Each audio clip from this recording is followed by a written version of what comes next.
നമസ്കാരം. തമിഴ്നാട്ടിൽ പ്രശസ്തരായ 18 സിദ്ധന്മാരിൽ ആദ്യകാലത്തുള്ളയാളും കാകഭുജണ്ഡ മഹർഷി കഴിഞ്ഞാൽ ഏറ്റവും കൂടുതൽ ആയുസ്സുള്ളവരിൽ ഒരാളെന്ന് കരുതപ്പെടുന്നതുമായ രോമസ മഹർഷിയെക്കുറിച്ച് മനസ്സിലാക്കാം. രോമസ മഹർഷി ആണിമാസം കാർത്തിക നക്ഷത്രം 2-ാം പാദത്തിൽ പിറന്നതായാണ് പറയപ്പെടുന്നത്. അദ്ദേഹത്തിന്റെ പിതാവ് മുക്വജാതിയിലുള്ള സെമ്പടവർ കുലത്തിലുള്ളയാളും മാതാവ് കുറവർ വംശത്തിലുള്ളവരാണെന്നുമാണ് അനുമാനം. ബോഗർ സിദ്ധരുമായി ചൈന എത്രമാത്രം ബന്ധപ്പെട്ട് കിടക്കുന്നുവോ അതേപോലെയാണ് റോം എന്ന രാജ്യവുമായി രോമസ മഹർഷിക്കുള്ള ബന്ധവും. പുരാണകാലങ്ങളിൽ റോമപുരി എന്നറിയപ്പെട്ടിരുന്ന റോമിൽ നിന്ന് അദ്ദേഹം ജ്ഞാനം തേടി തമിഴ്നാട്ടിലെത്തിയതായാണ് വിവരങ്ങൾ. 7 ലക്ഷം പ്രളയങ്ങൾ ദർശിച്ച കാകഭുജണ്ഡ ഋഷിയുടെ മാനസപുത്രനാണ് രോമസ മഹർഷി എന്നും വാദമുണ്ട്. രോമസർ, രോമമഹർഷി, ലോമസർ എന്നിങ്ങനെ പല നാമങ്ങൾ ഈ സിദ്ധർക്കുണ്ട്. റോമിൽ നിന്ന് വന്നതിനാലും മറ്റാർക്കുമില്ലാത്ത വിധം ദേഹത്ത് മുഴുവൻ സ്വർണ്ണവർണ്ണത്തിലുള്ള അധിക രോമങ്ങൾ ഉള്ളതിനാലും അദ്ദേഹത്തിന് രോമസർ എന്ന നാമം വന്നു. രോമസ മഹർഷിയുടെ കായകൽപ്പ ദേഹത്ത് നിന്ന് സ്വർണ്ണ നിറമുള്ള ഒരു രോമം കൊഴിയുമ്പോൾ ഒരു ബ്രഹ്മദേവന്റെ ആയുസ് തീരും എന്നാണ് പറയുന്നത്. തനിക്കാണ് ഏറ്റവും കൂടുതൽ ആയുസ്സെന്ന ബ്രഹ്മദേവന്റെ അഹങ്കാരമടക്കാൻ ശ്രീമൻ നാരായണൻ വിജയാസന പെരുമാളായി കുടികൊള്ളുന്ന തിരുവരഗുണമങ്കയിൽ വെച്ചാണ് രോമസ മഹർഷിക്ക് ഭഗവാൻ ഈ വരം നൽകുന്നത്. അദ്ദേഹം ഭൂമിയുടെ പരിപാലനത്തിനായി യുഗയുഗങ്ങളായി ഇവിടെ വാഴുന്നുണ്ടെന്നാണ് പറയുന്നത്. രോമസ മഹർഷി കാകഭുജണ്ഡ ഋഷിയുടെയും കുംഭമുനി, കുറുമുനി എന്നെല്ലാം അറിയപ്പെടുന്ന അഗസ്ത്യ മഹർഷിയുടെയും ശിഷ്യൻ. ജ്ഞാനം തേടി പ്രപഞ്ചം മുഴുവനും സന്ദർശിച്ച അദ്ദേഹം അഷ്ടസിദ്ധികൾ നേടിയ ദിവ്യൻ. തമിഴ്നാട്ടിൽ അനേകം ക്ഷേത്രങ്ങളിലെ ശിവലിംഗ പ്രതിഷ്ഠയ്ക്ക് കാരണക്കാരനാണ് അദ്ദേഹം. മധുര എരിച്ച ശേഷം കണ്ണകി ഉഗ്രമൂർത്തിയായി പുറപ്പെട്ടപ്പോൾ ചെന്നൈക്കടുത്ത് വട്ടപ്പാറ അമ്മനായി രോമസ മഹർഷി ദേവിയെ പ്രതിഷ്ഠിച്ചു. തിരുവട്രിയൂരിൽ ആദിപുരീശ്വരരെ പ്രതിഷ്ഠ ചെയ്യാൻ തൊണ്ടൈമൻ രാജാവിനെ സഹായിച്ചത് രോമസ മഹർഷിയാണ്. വരമുക്തീശ്വരരെയും വേദാചലം വേദപുരീശ്വരരെയും രോമസ മഹർഷിയാണ് പ്രതിഷ്ഠിച്ചത്. തിരുക്കഴുക്കുണ്ട്രം ക്ഷേത്രത്തിലെ ശംഖുതീർത്ഥവും തമിഴ്നാട്ടിലൊഴുകുന്ന പാലാറും അദ്ദേഹത്തിന്റെ സൃഷ്ടിയാണ്. ചതുരഗിരിയിലെ മൂലവർ ശിവലിംഗങ്ങൾക്ക് സുന്ദര മഹാലിംഗം, ചന്ദന മഹാലിംഗം എന്നീ നാമങ്ങൾ നൽകിയത് രോമസ മഹർഷിയാണ്. ഇന്നും ചതുരഗിരിയിൽ അദ്ദേഹം ജീവിക്കുന്നു എന്നാണ് വിശ്വാസം. ഒരു നാൾ കാശി വിശ്വനാഥ സ്വാമി രോമസരെ കാണാൻ മനുഷ്യരൂപത്തിൽ എത്തിയെന്നും ജ്ഞാനദൃഷ്ടിയാൽ അത് മനസ്സിലാക്കിയ രോമസ മഹർഷി ഭഗവാന് വേണ്ടി തിരുവട്രിയൂർ കടൽക്കരയിൽ യുഗങ്ങൾക്ക് മുമ്പ് ഒരു സുവർണ ക്ഷേത്രം നിർമ്മിച്ചെന്നും പിന്നീട് ഒരു സുനാമിയിൽ ആ ക്ഷേത്രം നശിച്ചുപോയെന്നും കഥയുണ്ട്. ത്രേതായുഗത്തിൽ തിരുവട്രിയൂരിൽ ശ്രീരാമനും രാവണനും രോമസ മഹർഷിയെ പൂജിച്ചിട്ടുള്ളതായും പറയപ്പെടുന്നു. ദ്വാപരയുഗത്തിൽ പഞ്ചപാണ്ഡവന്മാരുടെ വനവാസക്കാലത്ത് അവർക്ക് പല പുരാണ കഥകളും ഉപദേശം ചെയ്തിട്ടുള്ള ദിവ്യനാണ് രോമസ മഹർഷി. പഞ്ചപക്ഷി ശാസ്ത്രത്തിന്റെ ഉപജ്ഞാതാവും രോമസ മഹർഷിയാണ്. പഞ്ചപക്ഷി ശാസ്ത്രം എന്നത് മയിൽ, കാക്ക, മൂങ്ങ, ഗരുഡൻ, പൂവൻകോഴി എന്നിങ്ങനെയുള്ള 5 പക്ഷികളെ കണക്കിലെടുത്തുകൊണ്ട് ഭാവി ഗണിച്ചു പറയുന്ന ഒരു പഴയകാല ജ്യോതിഷശാസ്ത്രമാണ്. തമിഴ്നാട്ടിൽ ഇന്നും അത് പ്രയോജനപ്പെടുത്തുന്നുണ്ടെന്നാണ് വിവരങ്ങൾ. രോമസ മഹർഷി കുംഭകോണത്തിനടുത്തുള്ള കൂത്തന്നൂരിൽ തപം ചെയ്യുമ്പോൾ അദ്ദേഹം സ്വന്തം താടിയിലൂടെ തങ്കം വരുത്തി പാവപ്പെട്ടവർക്കും അശരണർക്കും കൊടുത്തു സഹായിച്ചു വന്നു.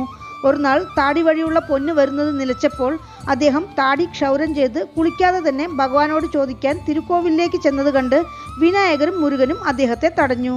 ഇത് കണ്ട സിദ്ധർ കോവിൽ വാതിൽക്കൽ തന്നെ നിന്നു. ദേഹശുദ്ധിയേക്കാൾ മനഃശുദ്ധിയാണ് പ്രധാനം എന്ന് മാലോകരെ മനസ്സിലാക്കിക്കുവാൻ ശിവഭഗവാൻ ഗർഭഗൃഹത്തിൽ നിന്നിറങ്ങി ക്ഷേത്രത്തിന് പുറത്തു വന്ന് രോമസ മഹർഷിക്ക് ദർശനം കൊടുത്തു എന്നാണ് പറയുന്നത്. മറ്റു സിദ്ധന്മാരെ പോലെ തന്നെ രോമസ മഹർഷിയും ഒരുപാട് പുസ്തകങ്ങൾ രചിച്ചിട്ടുണ്ട്. രോമസമുനി വൈദ്യം 1000, രോമസമുനി സൂത്രം 1000, രോമസമുനി ജ്ഞാനം 50, രോമസമുനി പെരുന്നൂൽ 500, കുറുനൂൽ 50, രോമസമുനി കാവ്യം 500, മൂപ്പുസൂത്രം 30, രോമസമുനി ഇരണ്ടടി 500, രോമസമുനി ജ്യോതി വിളക്കം, രോമസമുനി നാഗാരൂഢം, പകാരസൂത്രം, സിങ്കിവയ്പ്, രോമസമുനി വൈദ്യസൂത്രം എന്നിവ പ്രസിദ്ധിപ്പെട്ടത്. ചെങ്കൊടുവേലിയും കരിങ്കൊടുവേലിയും കൊണ്ട് മുറയാം വണ്ണം കായകൽപ്പമുണ്ടാക്കുന്ന വിദ്യ അദ്ദേഹത്തിന്റെ പുസ്തകങ്ങളിൽ പരാമർശിക്കുന്നുണ്ട്. ഈ 7 ലോകങ്ങളിലും ആദരണീയനാണ് രോമസ മഹർഷി.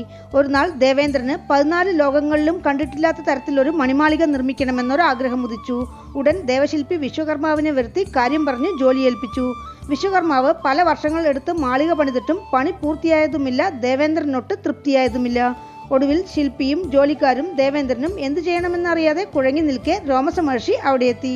ഇടുപ്പിൽ നഗ്നത മറയ്ക്കാൻ ഒരു തുണ്ടു തുണിയോടെ കയ്യിലൊരു പായ സ്ഥിരമായി കൊണ്ടു നടക്കുന്നയാളായിരുന്നു രോമസ മഹർഷി. ദേവേന്ദ്രൻ മഹർഷിയെ താണുവണങ്ങി ഇങ്ങനെ ചോദിച്ചു: മഹാമുനെ, ഇങ്ങനെ പായ സ്ഥിരമായി കൊണ്ടു നടക്കുന്നത് എന്തിനാണ്? വിചാരിക്കുന്നിടത്ത് ഉറക്കം വരുമ്പോൾ ഉറങ്ങാനാണോ? ദേവേന്ദ്രന്റെ ചോദ്യത്തിലെ ചെറുതായൊരു കളിയാക്കൽ മഹർഷിക്ക് മനസ്സിലായി. എങ്കിലും ഇങ്ങനെ ഉത്തരം കൊടുത്തു: ദേവേന്ദ്ര, ഈ ഉടൽ ഒരു ദിവസം നശിക്കാനുള്ളതാണ്. ഇത് സംരക്ഷിക്കാൻ എനിക്കൊരു മുഴം തുണി മതിയാകും. എന്റെ അല്പായുസിന് എനിക്കെന്തിനാണ് വീട്? അതിനാലാണ് പായോടുകൂടി നടക്കുന്നത്. വെയിലോ മഴയോ വന്നാൽ പായ തലയ്ക്ക് മീതെ വിരിച്ചു പിടിക്കാം. രോമസ മഹർഷിയുടെ ആയുർബലത്തെപ്പറ്റി അറിയാത്ത ആളല്ല ദേവേന്ദ്രൻ. അതിനാൽ താങ്കളാണോ ഈ അല്പായുസ് എന്ന് പറയുന്നത് എന്ന് മഹർഷിയോട് ദേവേന്ദ്രൻ ചോദിച്ചു. എത്ര ആയുസ്സുണ്ടെങ്കിലും ഒരു നാൾ മരണം തേടിവരും. എൻ്റെ ശരീരത്തിലെ മുഴുവൻ രോമങ്ങളും കൊഴിയുന്ന പക്ഷം മരണം എന്നെയും തേടിവരും. ഓരോ ബ്രഹ്മദേവന്മാർ മരിക്കുമ്പോഴും എൻ്റെ ഉടലിലെ രോമം കൊഴിയും എന്ന് പറഞ്ഞുകൊണ്ട് തൻ്റെ നെഞ്ചിൽ ഒരു നാണയത്തിൻ്റെ വട്ടത്തിൽ രോമം കൊഴിഞ്ഞിരിക്കുന്നത് രോമസർ ദേവേന്ദ്രന് കാണിച്ചു കൊടുത്തു എന്നാണ് പറയുന്നത്. ഹിന്ദുമത പുരാണപ്രകാരം 1000 ചതുർയുഗങ്ങളാണ് ബ്രഹ്മദേവന്റെ ഒരു പകൽ. അതേപോലെ 1000 ചതുർയുഗങ്ങളാണ് ബ്രഹ്മദേവന്റെ ഒരു രാത്രി. 2000 ചതുർയുഗങ്ങളാണ് ബ്രഹ്മദേവന്റെ ഒരു ദിവസം. അപ്രകാരം 7,20,000 ചതുർയുഗങ്ങളാണ് ബ്രഹ്മദേവന്റെ ഒരു വർഷം. 100 വയസ്സാണ് ബ്രഹ്മദേവന്റെ ആയുസ്. 16 ഇന്ദ്രന്മാരുടെ ആയുഷ്കാലമാണ് ബ്രഹ്മാവിന്റെ ഒരു നാൾ. രോമസ മഹർഷിയുടെ ആയുഷ്കാലവുമായി താരതമ്യം ചെയ്യുമ്പോൾ തൻ്റെ ആയുഷ്കാലം എത്ര ചെറുത് എന്ന് മനസ്സിലാക്കി ദേവേന്ദ്രൻ മണിമാളിക നിർമ്മിക്കാനുള്ള ഉദ്യമത്തിൽ നിന്ന് പിന്തിരിഞ്ഞു എന്നാണ് കഥ.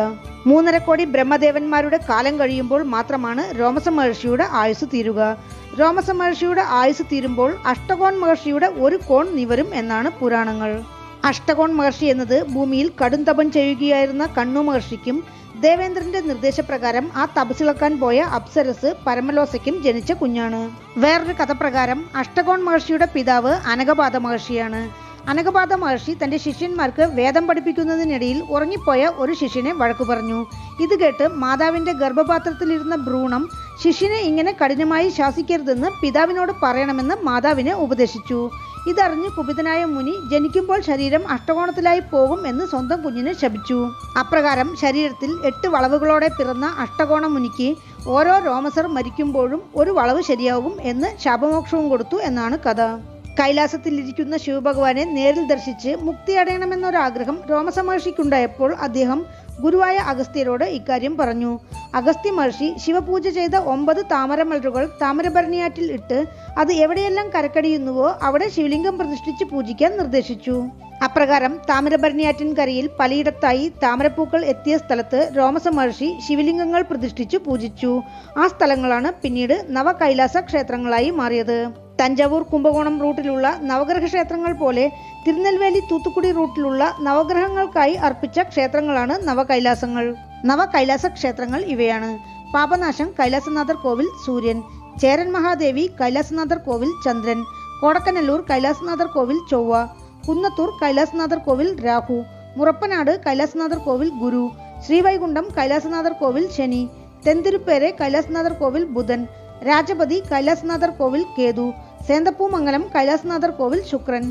ഈ ക്ഷേത്രങ്ങളിലെല്ലാം ഭഗവാന്റെ പേര് കൈലാസനാഥർ എന്നായിരിക്കും. ആദ്യത്തെ 3 ക്ഷേത്രങ്ങൾ മേൽ കൈലാസം എന്നും പിന്നെയുള്ള 3 ക്ഷേത്രങ്ങൾ നടു കൈലാസം എന്നും അവസാന 3 ക്ഷേത്രങ്ങൾ കീഴ് കൈലാസം എന്നും അറിയപ്പെടുന്നു. തിരുവട്രിയൂർ എല്ലയമ്മൻ കോവിൽ തെരുവിൽ രോമസ മഹർഷി അരുൾപാലിക്കുന്നു. തിരുവട്രിയൂർ മയിലാണ്ടവർ കോവിലിൽ അദ്ദേഹത്തിന്റെ ജീവപീഠമുണ്ട്.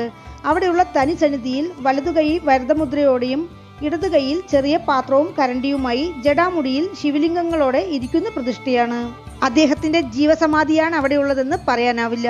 കാരണം പല കോടി ബ്രഹ്മന്മാരുടെ ആയുസ് തന്റെ രോമങ്ങളിൽ പേറിക്കൊണ്ടിരിക്കുന്ന രോമസ മഹർഷി പലയിടങ്ങളിൽ ശിവഭഗവാൻ ഉദ്ഭവിച്ചതുപോലെ പല 1000 വർഷങ്ങൾക്ക് മുമ്പ് തിരുവട്രൂരിൽ സ്വയംഭൂവായി ഉദ്ഭവിച്ചതാണെന്നാണ് പറയുന്നത്. രോമസ മഹർഷി ചന്ദ്രഗ്രഹത്തെ പ്രതിഫലിപ്പിക്കുന്നതായി ഒരു വിശ്വാസമുള്ളതിനാൽ ജാതകത്തിൽ ചന്ദ്രദോഷമുള്ളവരും ചഞ്ചലത മാറി മനസ്സ് തെളിഞ്ഞിരിക്കാനും ഈ സിദ്ധരെ പ്രാർത്ഥിക്കുന്നത് ഉത്തമം. വീണ്ടും അടുത്ത വീഡിയോയിൽ കാണാം. നന്ദി.